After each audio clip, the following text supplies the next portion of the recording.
سورہ لقمان آیت نمبر 33۔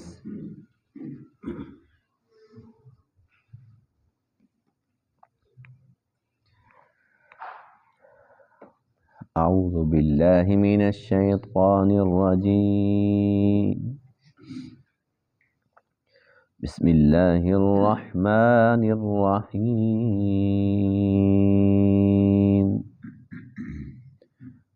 ان اللہ عنده علم الساعة وينزل الغيث ويعلم ما في الأرحام وما تدري نفس ماذا تكسب غدا وما تدري نفس بأي أرض تموت ان اللہ علیم خبیر۔ صدق اللہ العظیم۔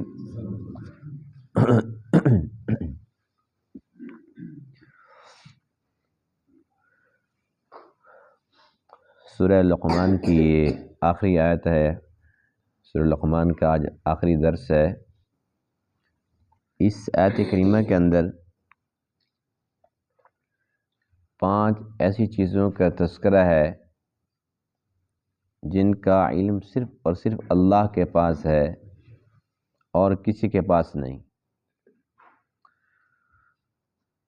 سب سے پہلے قیامت کا تذکرہ فرمایا کہ قیامت کا جو علم ہے وہ اللہ کے پاس ہے۔ دوسرا، بارش کا علم اللہ کے پاس ہے۔ تیسرا یہ کہ رحم میں کیا ہے، بچی ہے، بچہ ہے، اس کی مکمل تفصیلات، اس کا علم اللہ کے پاس ہے۔ اور چوتھی چیز کہ آنے والے کل میں کوئی کیا کرے گا، کوئی بھی نہیں جانتا سوائے اللہ کے۔ اور 5ویں چیز کہ کس نے کہاں پر مرنا ہے، موت کا مقام کسی کو بھی معلوم نہیں ہے۔ تو یہ 5 ایسی چیزیں ہیں جن کا علم اللہ نے اپنے پاس رکھا ہے، کسی کو بھی نہیں بتایا۔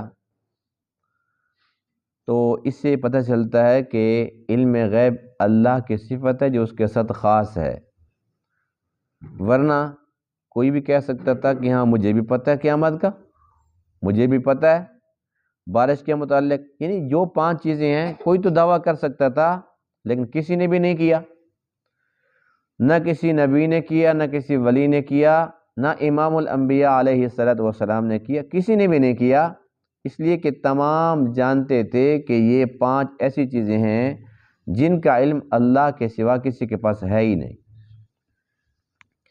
ان اللہ عنہ علم الساعہ، بے شک اللہ تعالیٰ کے پاس ہے قیامت کا علم۔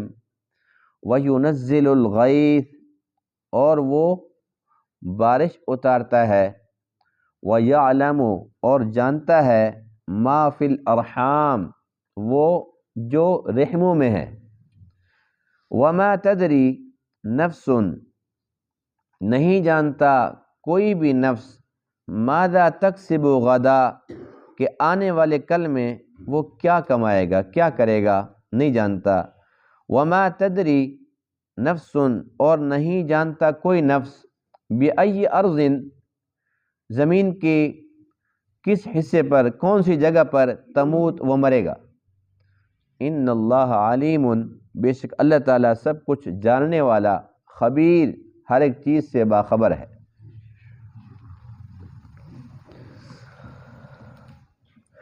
علم غیب اللہ کی وہ صفت ہے جو اللہ کے ساتھ خاص ہے، اور اللہ تعالیٰ نے قرآن مقدس کے مختلف مقامات پر بہت شاندار طریقے سے بڑی وضاحت کے ساتھ یہ بات ہمیں سمجھائی ہے کہ علم غیب یہ اللہ کی صفت ہے جو اللہ کے ساتھ خاص ہے۔ اور جن لوگوں نے اللہ کے نبی کے بارے میں آنے والے وقتوں کے اندر یہ دعوے کرنے تھے کہ نہیں اللہ کے نبی بھی علم غیب رکھتے ہیں، ان کو بھی سب معلوم ہے، تو اللہ تعالیٰ نے اپنے پیارے محبوب علیہ الصلاۃ والسلام کو حکم دیا کہ اپنی زبان سے خود اعلان فرمائیے کہ میرے پاس غیب نہیں، تاکہ بعد میں آنے والے کوئی بھی اگر آپ کی طرف یہ منسوب کریں تو آپ کا یہ واضح حکم آپ کی زبان سے جو یہ اعلان ہم کرا رہے ہیں ان کے سامنے ہو، تاکہ وہ گمراہ نہ ہو سکیں۔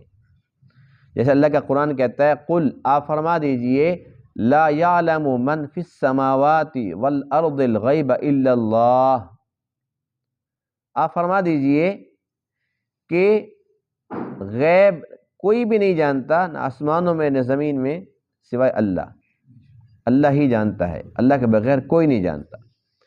اور غیب کسی کے پاس ہو یہ تو بہت بڑی بات ہے۔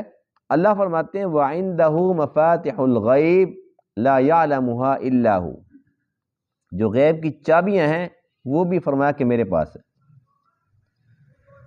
یعنی کہ جب تالا لگ جاتا ہے تو جس کے پاس چابی ہوتی ہے نا اسی کو پتہ ہوتا ہے کہ اندر کیا ہے۔ تو اللہ فرماتے ہیں کہ جو میرے غیب کے خزانے ہیں ان پہ جو تالے لگے ہوئے ہیں، چابیاں بھی میرے پاس ہیں، میں نے کسی کو چابیاں ہی نہیں دی۔ جب چابیاں میرے پاس ہیں تو کسی کو کیا معلوم کہ اندر ہے کیا؟ تو علم غیب اللہ کی صفت ہے جو اللہ کے ساتھ خاص ہے، لیکن بہت سارے لوگ ایسے ہیں جو اس معاملے کے اندر وہ جہالت کا شکار ہیں۔ جہالت کا شکار ہی کہہ سکتے ہیں، جب قرآن کا واضح حکم موجود ہے، اللہ کے نبی نے بھی اپنی زبان مبارک سے احادیث کے اندر یہی بات ہمیں سمجھائی ہے، یہ کیسے ہو سکتا ہے کہ اللہ کی بات اور ہو، اللہ کے نبی کی بات اور ہو؟ یہ ہو سکتا ہے؟ جو قرآن کہے گا حدیث میں بھی تو وہی بات ہوگی نا، جو اللہ فرمائیں گے اس کا محبوب بھی وہی فرمائے گا۔ کسی حدیث میں ایسی بات نہیں ہے، کسی آیت میں ایسی بات نہیں ہے جس سے ہم یہ نتیجہ نکالیں کہ نہیں اللہ کے پاس بھی ہے۔ ہر ایک آیت، ہر ایک حدیث یہ بتاتی ہے کہ اللہ کے پاس ہی ہے، بھی نہیں ہے، ہی ہے، یعنی اللہ کے ساتھ صفت ہے ہی خاص، اور کسی کے اندر کیسے پائی جا سکتی ہے؟ باقی رہا یہ کہنا کہ ہاں اللہ کے نبی کو بھی تو سب کچھ پتہ تھا، اللہ کے نبی کے پاس اتنا علم تھا، اتنا علم تھا، تو ہمارا عقیدہ یہ ہے اہل سنت والجماعت کا، ہم کہتے ہیں کہ اللہ کے بعد مخلوق میں، تمام مخلوقات میں، تمام کائنات میں سب سے زیادہ علم اللہ کے محبوب علیہ السلام کا ہے، لیکن اللہ جتنا نہیں ہے، اللہ جیسا نہیں ہے، اس لیے کہ اللہ کا جو علم ہے وہ ذاتی ہے، اور اللہ کے نبی کا جو علم ہے وہ عطائی ہے، اللہ کی عطا ہے، کیونکہ اللہ خالق ہیں اور اللہ کے محبوب وہ مخلوق ہیں۔ خالق اور مخلوق برابر نہیں ہو سکتے۔ آپ کی شان تو یہ ہے کہ بعد از خدا بزرگ تو یہ قصہ مختصر، کہ بس اللہ کے بعد جو رتبہ ہے، سب سے اعلیٰ ترین مقام ہے، وہ اللہ کی مخلوق میں اللہ کے محبوب علیہ السلام کا ہی ہے، اور تمام نبیوں سے بھی زیادہ، تمام فرشتوں سے بھی زیادہ، جبرائیل امین سے بھی زیادہ، سب سے زیادہ علم اللہ کے محبوب علیہ السلام کے پاس ہے۔ لیکن جتنا بھی علم ہو جو اللہ کے پاس ہے اس جتنا نہیں ہے، اس جیسا نہیں ہے۔ قیامت کے متعلق جب ہم احادیث میں پڑھتے ہیں تو نشانیاں تو ملتی ہیں، جب قیامت قریب ہوگی تو ایسے ہوگا، ایسے ہوگا، اور کتنی نشانیاں اس وقت ہم اپنی آنکھوں سے دیکھ رہے ہیں، اور کتنی ابھی باقی ہیں، وہ بھی اسی طریقے سے ہوں گی، ضرور ہوں گی کہ ہمارے نبی سچے ہیں، ہمارے نبی کی بات سچی ہے، ہمارے نبی کی پیشنگوئی سچی ہے، سب کچھ ہوگا۔ لیکن کسی حدیث میں اللہ کے نبی نے یہ نہیں فرمایا کہ فلاں سن میں اتنے سال باقی رہ گئے ہیں، ایسا کچھ نہیں فرمایا، نہ قرآن نے نہ حدیث نے کوئی سال متعین کیا ہے، کوئی تاریخ متعین کی ہے، بس اتنا بتایا کہ قیامت قریب ہے۔ جب اللہ کے نبی پہ قرآن اتر رہا تھا تب بھی بات وہی تھی، قیامت قریب ہے، اور آج بھی ہم یہی کہتے ہیں قیامت قریب ہے۔ معلوم نہیں ہے کہ 1000 سال، 10,000 سال، یہ لاکھ سال، اللہ بہتر جانتا ہے، کسی کو مجھے پتہ ہی نہیں ہے۔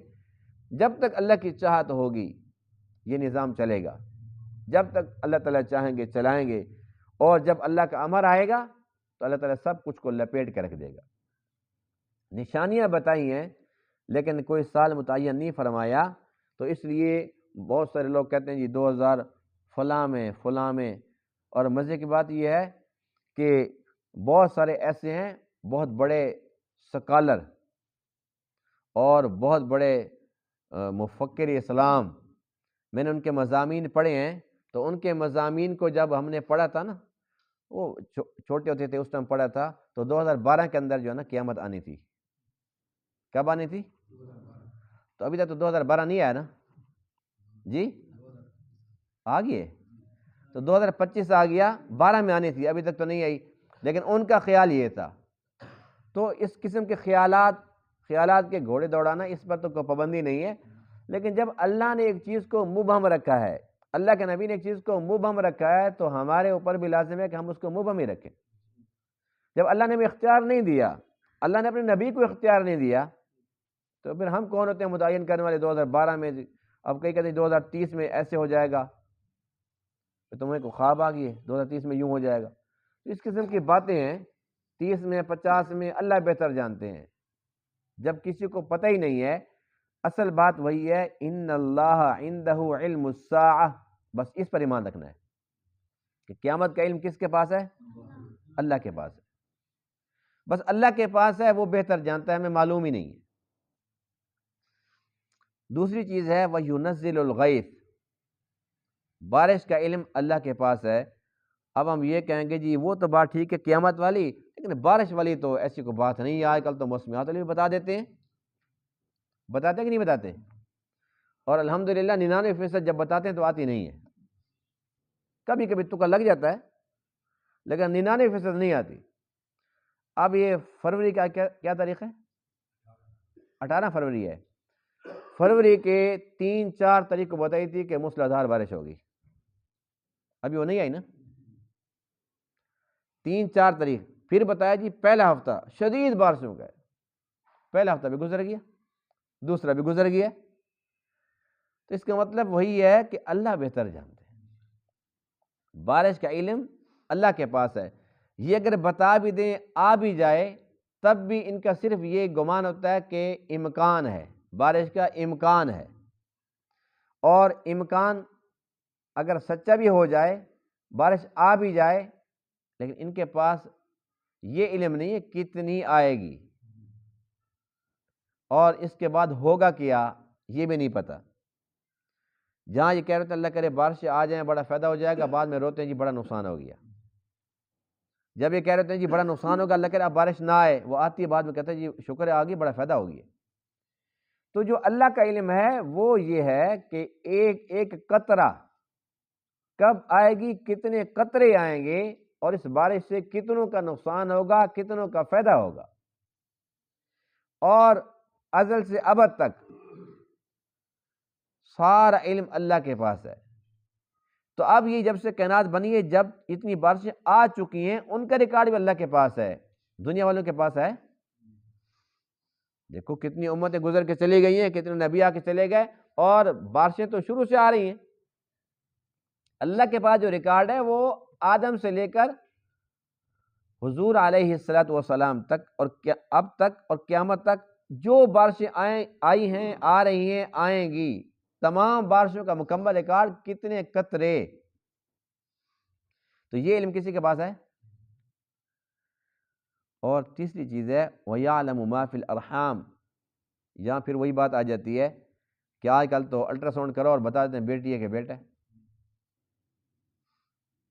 لیکن بات وہی ہے کہ صرف یہ بتا سکتے ہیں، یہ بھی غلط ہو سکتا ہے، اور کتنے اس کے تجربات ہوئے ہیں، لیکن اگر سچ بھی ہو جائے تو کیا مطلب کہ ان کو پتہ ہے کہ بیٹا ہو گیا تو بیٹا کیسا ہوگا؟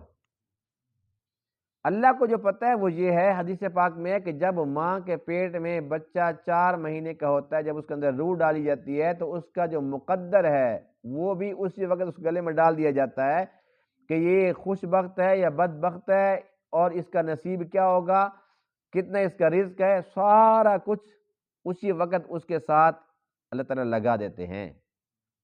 یہ کسی کو پتہ ہے؟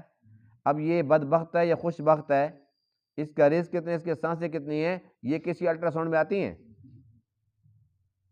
اور اگر بچہ ہے، بتا دیے کہ بچہ ہے جی مبارک ہو، لیکن وہ تو پیدا نہیں، وہ پہلے مر گیا، مبارک کس چیز کی؟ انسان کو تو نہیں پتا، 5ویں مہینے کرایا بچہ بالکل ٹھیک ٹھاک تھا، 7 مہینے جو اندر مر گیا تو وہ تو خوشخبری اور پہلے مٹھائیاں بھی تقسیم ہو گئی تھی، بعد میں پھر وہیں پر وہ صفحہ ماتم بچھی ہوئی تھی۔ تو جو اللہ کا علم ہے وہ یہ ہے وَيَعْلَمُ مَا فِي الْأَرْحَامِ، جو کچھ ہے، بیٹی ہے، بیٹا ہے، 1 ہیں، 2 ہیں، 3 ہیں، اور وہ بدبخت ہیں، خوش بخت ہیں، ان کا پورا جو سسٹم ہے، ان کے رزق کا سارا اللہ کے علم میں ہوتا ہے۔ یہ بچہ پیدا ہوگا یا نہیں ہوگا تو یہ بچپن میں چلا جائے گا اللہ کے پاس، یا پھر جوان ہو کے جائے گا، یا بڑھاپے کی حالت میں جائے گا، اور اس نے آ کر کرنا کیا ہے، یہ سارا کا سارا اللہ تعالیٰ جانتے ہیں اور کوئی بھی نہیں جانتا۔ تو یہ اللہ کا علم نہیں ہے کہ ابھی تک بچہ پیدا نہیں ہوا، ماں کے پیٹ میں ہے، رحم کے اندر ہے، اور اللہ کو یہ بھی پتہ ہے کہ اس نے بڑا ہو کے یہ کرنا ہے، یہ اللہ کا علم ہے۔ وَمَا تَدْرِي نَفْسٌ مَاذَا تَكْسِبُ غَدًا، آنے والے کل میں کوئی کیا کرے گا، کوئی جانتا ہے؟ انسان منصوبے بناتا ہے، تدبیریں کرتا ہے، اور جب انسان تدبیر کرتا ہے تو تقدیر ہنس رہی ہوتی۔ انسان کہتا ہے کہ کل میں نے لاہور جانا ہے، اور اللہ کے علم میں ہوتا ہے کہ کل اس کو نصیب نہیں ہوگی۔ انسان کہتا ہے کہ عید کے دوسرے دن میں نے یہ کام کرنا ہے، اللہ کے علم میں ہوتا ہے کہ اس نے عید کے دن ہونا ہی نہیں ہے۔ انسان منصوبے بناتا ہے کہ اس دفعہ قربانی میں نے ایسے کرنا ہے، اللہ فرماتے ہیں وہ تو بہت دور ہے، اس عید پر بھی تو نہیں ہوگا، تو روزے بھی نہیں رکھے گا۔ تو کسی کو کچھ نہیں پتا، اللہ کو پتا ہے۔ اور آنے والے کل ایک انسان منصوبہ بناتا ہے، اس کا منصوبہ تھا کہ میں 100 روپے کماؤں گا، اللہ کہتے ہیں 1 لاکھ لے لے۔ وہ کہتا ہے کہ 1 لاکھ کماؤں گا، اللہ کہتے ہیں 100 ملے گا۔ سارا دن بیٹھا رہتا، اللہ فرماتا ہے آج تیرے لیے کچھ نہیں ہے۔ دوسرے دن اس کو اکٹھا دے دیتے ہیں، یعنی کہ یہ اس کی تقسیم ہے، اس کے فیصلے ہیں، یہ سارا کچھ اس کے علم میں ہوتا ہے، انسان کو کچھ پتہ نہیں ہوتا۔ وَمَا تَدْرِي نَفْسٌ بِأَيِّ أَرْضٍ تَمُوتُ، کسی نفس کو یہ معلوم نہیں کہ وہ زمین کے کون سے حصے پر مرے گا۔ اچھا اگر پتہ چل جاتا ہم وہاں جاتے، کیا خیال ہے جی؟ جائیں گے؟ سوال ہی پیدا نہیں ہوتا۔ جب اگر پتہ چل گیا کہ فلاں جگہ پر اس کا ایکسیڈنٹ ہوگا، جب یہ لاہور جا رہا ہوگا راستے میں جھنگ یا فلاں جگہ پر ہوگا، ہم جائیں گے لاہور؟ کہ سوال ہی پیدا نہیں ہوتا، میں نے جانا ہی نہیں، میں کیوں جاؤں؟ اللہ فرماتے ہیں کہ مجھے پتہ ہے، مجھے پتہ ہے کہ کس نے کہاں پہ مرنا ہے، اور ملک الموت کی ڈیوٹی بھی لگا دی ہے کہ اس نے وہیں جا کر اس کی روح قبض کر دینی ہے۔ حضرت سلیمان علیہ السلام کے پاس ایک بندہ بیٹھا ہوا تھا، اور ملک الموت بھی وہاں پر پہنچ گیا۔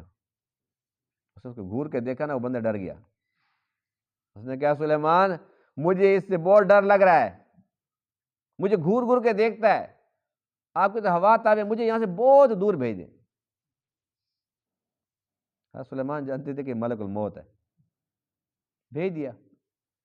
جب وہاں پر پہنچ گیا، پھر بعد میں آپ نے پوچھا ملک الموت سے کہ گھور کے کیوں دیکھ رہے تھے اس کو؟ اس نے کہا جی اس کی میری ڈیوٹی تھی کہ فلاں جگہ پر اس کی روح قبض کرنی ہے، یہاں پر بیٹھا ہوا تھا، میں سوچ رہا تھا جلدی پہنچے گا کیسے وہاں، بس آپ نے وہاں پر پہنچا دیا تو میرا کام آسان ہو گیا۔ اللہ نے مجھے حکم وہاں کا دیا تھا، یہ اللہ کا علم ہے۔ انسان موت سے جتنا بھی بھاگے لیکن بھاگ نہیں سکتا۔ اللہ کا قرآن کہتا ہے قُلْ إِنَّ الْمَوْتَ الَّذِي تَفِرُّونَ مِنْهُ فَإِنَّهُ مُلَاقِيكُمْ، جتنا تم رائے فرار اختیار کرو یہ تمہیں مل کر رہے گی، تمہیں نہیں پتہ کہاں پہ آنی ہے، بس اللہ کا منصوبہ ہے جو اندرون خانہ کام کر رہا ہوتا ہے۔ ملک الموت کو پتہ ہوتا ہے کہ فلاں جگہ روح قبض کرنی ہے، وہ وہاں پر پہلے پہنچا ہوتا ہے، اور اللہ تعالیٰ اس کو بھیجتا ہے کہ چل، یہ اس کی تقدیر ہوتی ہے۔ پھر ہم کیا کہتے ہیں، ٹھیک ہے جی کل کیا بھی رہا تھا، میں سفر پہ نہیں جاتا بیچارہ، اس نے مجھے بھی کہا کہ میرا دل نہیں ہے، پتہ نہیں کیسے چلا گیا۔ بعد تبصرے ہوتے ہیں نا، جی فلاں جگہ اس کا ایکسیڈنٹ ہو گیا، کہتے جی مجھے بھی ملا، کہتے میں نہیں جاتا، اور بندہ کہتا جی مجھے بھی ملا تھا، مجھے بھی کہہ رہا ہے میرا ارادہ نہیں ہے، دل ہی نہیں چاہ رہا جانے کو، پھر کیوں پہنچ گیا؟ یہ اللہ کی تقدیر تھی، اللہ نے جہاں لکھی ہے اس کو اللہ تعالیٰ وہاں پر پہنچائے گا۔ کسی کی سمندر میں لکھی ہے، کسی کی ہوائی جہاز میں لکھی ہے، کسی کی بس میں لکھی ہے، کسی کی روڈ پہ لکھی ہے، کسی کے گھر میں لکھی ہے۔ کتنے خوش نصیب ہیں وہ جن کی اللہ نے اپنے گھر میں لکھی ہے۔ اللہ نے ایسی پیاری موت دے کہ ہم اس کی عبادت کے اندر مشغول ہوں، بے شک تلاوت کر رہے ہوں، بے شک نماز کے اندر ہوں، بے شک درود پاک پڑھ رہا ہوں، یعنی کوئی بھی عبادت کر رہے ہوں، اس کے گھر کے اندر ہوں، سب سے پیاری موت مدینہ کی موت ہے۔ اس میں ایک حدیث پاک بھی ہے، حدیث پاک میں یہ ہے کہ تم میں سے جو کوشش کر سکتا ہو کہ وہ مدینہ آ کر مرے تو وہ ضرور کوشش کرے۔ کتنی بڑی بات ہے، تم میں سے جو کوشش کر سکتا ہو کہ وہ یہاں آ کر مرے تو ضرور کوشش کرے، اور جو میرے پاس آ کر مرے گا تو میں ضرور اس کی شفاعت کروں گا۔ اللہ ہم سب کو مدینہ کی موت عطا فرمائے۔ کتنی پیاری موت ہے، آنی ہے موت نا، ہر حال میں آنی ہے، اس سے ہم بھاگ نہیں سکتے۔ تو اللہ تعالیٰ سے نا پیاری موت مانگتے رہا کریں، یا اللہ ایسی موت ہو جس پر لوگ رش کریں کہ ماشاءاللہ بہت ہی خوب، بہت خوب، بہت پیاری موت آئی۔ ایسی موتیں بیسی ہم نے دیکھی ہیں، سنی ہیں۔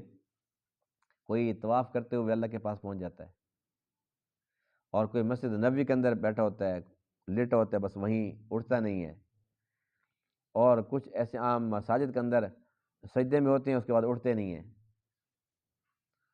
پچھلے دنوں ایسی ویڈیوز بھی آئی ہوئی تھی، ایک امام صاحب نماز پڑھا رہے تھے اور سجدہ لمبا ہو گیا، مقتدی پریشان ہو گئے، کافی دیر کے بعد انتظار کرنے کے بعد نا پھر ایک اٹھا، اس نے ہلایا تو بس گر گئے۔ وہ نماز پڑھا رہے تھے، کتنی پیاری موت ہے۔ تو اللہ فرماتے ہیں کہ تمہیں نہیں معلوم، یہ مجھے معلوم ہے۔ وما تدری نفس بأی ارض تموت، کس نفس نے کہاں پر مرنا ہے۔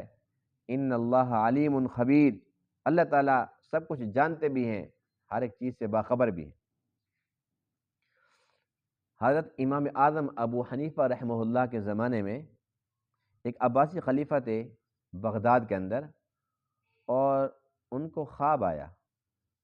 خواب کے اندر وہ یہ دیکھتے ہیں کہ ایک فرشتہ ہے جو دریائے دجلہ سے نکلتا ہے۔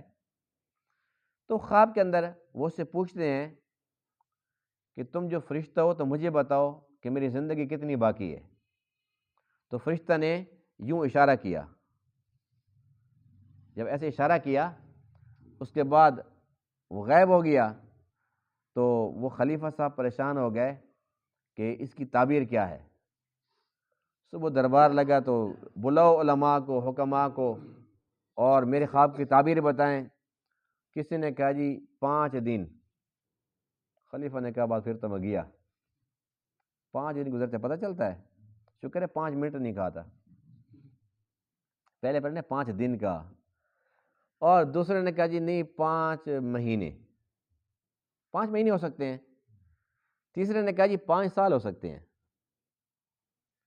تو آپ نے تعبیریں جب بتا چکے تو وہ مطمئن نہیں ہوا۔ اس نے کہا امام ابو حنیفہ کے پاس جاؤ، ابو حنیفہ سے پوچھو۔ ان کے پاس گئے، سارا جب خواب بتایا تو اس نے کہا جی فرشتے نے یہ نہیں بتایا کہ 5 مہینے یا 5 ہفتے یا 5 دن یا 5 سال، اس نے کہا 5 چیزیں اللہ جانتا ہے۔ یہ آیت پھر پڑھ کر سنائی۔ فرشتے نے کہا کہ تم مجھ سے پوچھتا کہ میری موت کب ہوگی، مجھے خود نہیں پتا۔ فرشتے نے بتایا کہ تجھے نہیں پتا، قیامت کے علم اللہ کے پاس، بارش کا اللہ کے پاس، رحم میں کیا ہے اللہ کے پاس، کل کسی نے کیا کرنا ہے اللہ کے پاس، کس نے کہاں پہ مرنا ہے اللہ کے پاس، 5 چیزوں کا علم اللہ کے پاس ہے۔ کتنی پیاری تعبیر ہے۔ ہم خوش نصیب نہیں ہیں کہ ہم جن کی تقلید کرتے ہیں وہ خواب کی تعبیر بھی ایسی بتاتے ہیں کہ ایمان تازہ ہو جاتا ہے، ورنہ وہ بھی کہہ سکتے تھے کہ ہاں جی 5 کا اشارہ جو ہے تو اس کا مطلب مہینے بنے گے یا سال بنے گے۔ فرمایا کہ نہیں، بات یہ نہیں ہے کہ اس نے بتایا ہے، اس نے تو یہ بتایا کہ میں جانتا نہیں ہوں، اللہ جانتا ہے 5 چیزوں کو۔ تو یہ 5 چیزیں ایسی ہیں کہ جن کا تعلق عقائد سے ہے، ہمیں چاہیے کہ اپنے عقیدے کی اصلاح کرتے رہا کریں۔ اب جہاں پر اللہ یہ فرماتے ہیں کہ غیب کا علم میرے پاس ہے، اور آج کل کے ایسے جہلا ہیں جو اپنے من گھڑت یہ بناوٹی اور نقلی ملنگ دھڑنگ جو پھر رہے ہوتے ہیں، ان کے بارے میں عقیدہ رکھتے ہیں جی ان کو سارا پتہ ہے، سب جانتے ہیں، ہم ان کے پاس جاتے ہیں نا بتانے کی ضرورت نہیں ہے، ہم تو ایسے بیوقوفیاں کرتے ہیں کہ بتاتے ہیں، یہ سارا جانتے ہیں۔ اب یہ عقیدہ ہے، سارا جانتے ہیں۔ دیکھیے اولیاء بھی برحق ہیں، کرامات برحق ہیں، اور اولیاء کا کشف بھی برحق ہے، لیکن وہ بھی اللہ کی طرف سے ہوتا ہے۔ اللہ تعالیٰ جتنا دکھا دیں، جو بتا دیں، یہ نہیں کہ ہر چیز کا پتہ ہے۔ پیر کو یہ پتہ ہے گھر میں مرغیاں کتنی ہیں، یہ تو ویسے اکثر ایسے لوگوں کو پتہ ہوتا ہے کیونکہ انہیں مرغیاں چٹ کرنی ہوتی ہیں نا، گھر میں بکریاں کتنی ہیں، یہ ساری چیزیں جاتے ہیں نا پہلے دیکھ لیتے ہیں کہ گھر میں کیا کچھ کھڑا ہوا ہے، پھر وہی ڈیمانڈ کرتے ہیں، گائے پسند آ گئی تو بس گائے مجھے دے دو، بکری پسند آ گئی تو پھر بکری کا مطالبہ کر دیتے ہیں۔ تو ان کو واقعی پتہ چلتا ہے ان چیزوں کا، تو لیکن بذریعہ کشف نہیں، آنکھوں سے دیکھ کے پہلے یہ منظرنامہ دیکھ لیتے ہیں، اس کے بعد پھر اپنا مائنڈ بنا لیتے ہیں کہ بھی ہم نے ان سے لینا ہے۔ تو ہمیں چاہیے کہ اپنے عقیدے کی اصلاح کرتے رہا کریں، اپنے عقیدے کو مضبوط رکھیں۔ بھلا یہ بھی کوئی بات ہے کہ اللہ کے نبی کہیں کہ مجھے نہیں پتہ، اور ہم ایک اس بندے کو جس کی شلوار نہیں ہے، جو ننگا پھر رہا ہے، ہم کہتے ہیں اس کو پتہ ہے۔ یہ اللہ کے نبی کی شان میں گستاخی نہیں ہے، اللہ کی شان میں گستاخی نہیں ہے۔ اللہ فرماتا ہے کہ مجھے پتہ ہے، میرے نبی کو بھی نہیں پتہ، اور یہ کہتے ہیں کہ اس کو پتہ ہے جس کو اپنی شلوار کا بھی نہیں پتہ۔ تو اللہ کی صفات اللہ کے ساتھ خاص، کسی اور کے اندر نہیں، یہ عقیدے کی بات ہے، اس پہ کوئی سمجھوتا نہیں ہے۔ جو اللہ کی صفت اللہ کے غیر کے اندر مانتا ہے تو پھر اس کی توحید کا کیا بنے گا، وہ کیسی توحید ہوگی؟ اللہ تعالیٰ تمام بات کو سمجھنے عمل کرنے کی توفیق عطا فرمائے۔ وآخر دعوانا الحمدللہ رب العالمین۔